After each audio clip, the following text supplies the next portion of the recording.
जय हिंद स्टूडेंट्स। आज का टॉपिक आप हमारे फर्स्ट सिटीजन ऑफ इंडिया की फोटो देखकर ही समझ गए होंगे कि आज हम प्रेसिडेंट पर बात करना चाहते हैं। तो सबसे पहले हम इनकी क्वालिफिकेशन की बात करते हैं। तो क्वालिफिकेशन को जानने से पहले इससे पहले हम लोग बात करते हैं हमारे पार्लियामेंट की।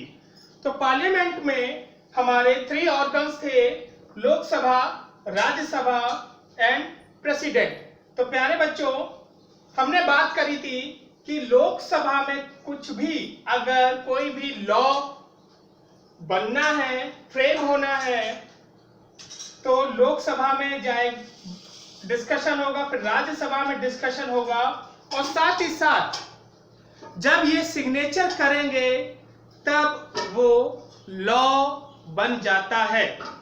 जी हाँ, इनका सिग्नेचर इतना इंपॉर्टेंट है कि जब तक ये अपना सिग्नेचर नहीं करेंगे तब तक वो इंप्लीमेंट नहीं हो सकता।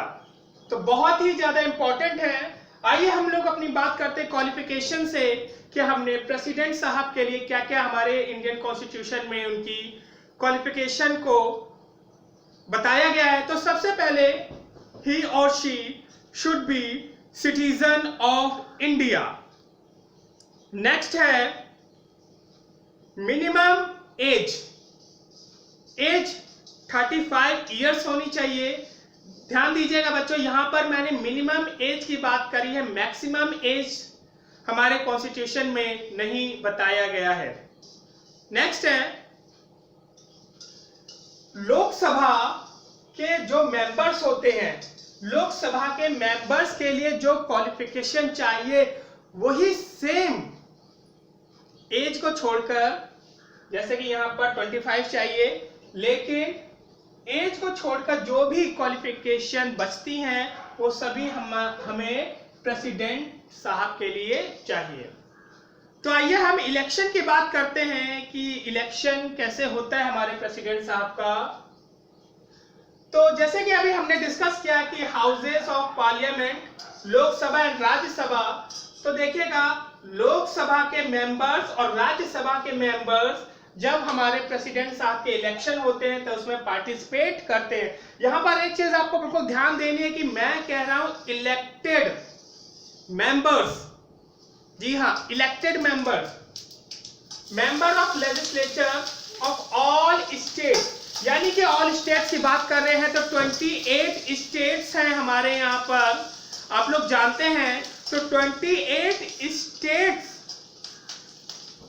को के जो एमएलए हैं, मेंबर ऑफ लेजिस्लेटिव असेंबली, यानी विधायक हैं, वो सभी हमारे प्रेसिडेंट साहब के इलेक्शन में पार्टिसिपेट करेंगे। नेक्स्ट है, अब देखिएगा यहां पर बचता है यूनियन टेरिटरीज। अब आप कहेंगे कि यूनियन टेरिटरीज का क्या रोल है। तो हमारे यहाँ यूनियन टेरिटरीज में केवल 2 ही खास यूनियन टेरिटरीज को ये मौका दिया गया है कि वो पार्टिसिपेट कर सकते हैं प्रेसिडेंट साहब के इलेक्शन में। तो एक है दिल्ली और एक है पुडुचेरी, यानी कि पुडुचेरी और दिल्ली 2 ही यूनियन टेरिटरीज हैं जो प्रेसिडेंट साहब के इलेक्शन में पार्टिसिपेट करते हैं। नेक्स्ट है, हमने बात कर ली प्रेसिडेंट साहब के इलेक्शन की, बात कर ली कौन कौन पार्टिसिपेट उसमें करते हैं। अब देखिए यहां पर बहुत ज्यादा इनको हेड माना जाता है। इनको माना जाता है कि ये बहुत ही ज्यादा सुप्रीम है, लेकिन कहीं कहीं हमको लगता है कि काहे के सुप्रीम है। सारे डिसीजन, मेजर पॉलिसीज, प्रोग्राम्स हमारे लिए प्राइम मिनिस्टर फ्रेम करते हैं। तो देखिएगा प्यारे बच्चों, प्राइम मिनिस्टर हमको, अगर प्रेसिडेंट और प्राइम मिनिस्टर में हम कंपैरिजन करते हैं तो हमको यहाँ पर सबसे ज्यादा पावरफुल प्राइम मिनिस्टर दिखते हैं। लेकिन ऐसा हमारे कॉन्स्टिट्यूशन में बताया गया है कि कोई भी पॉलिसी, कोई भी प्रोग्राम होगा तो वो हमारे प्रेसिडेंट साहब के ही नाम से होगा।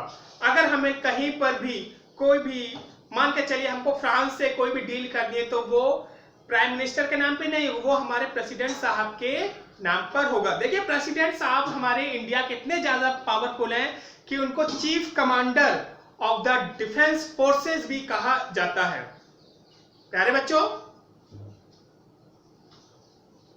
आई hope topic is clear to all of you. Thank you for watching. जय हिंद।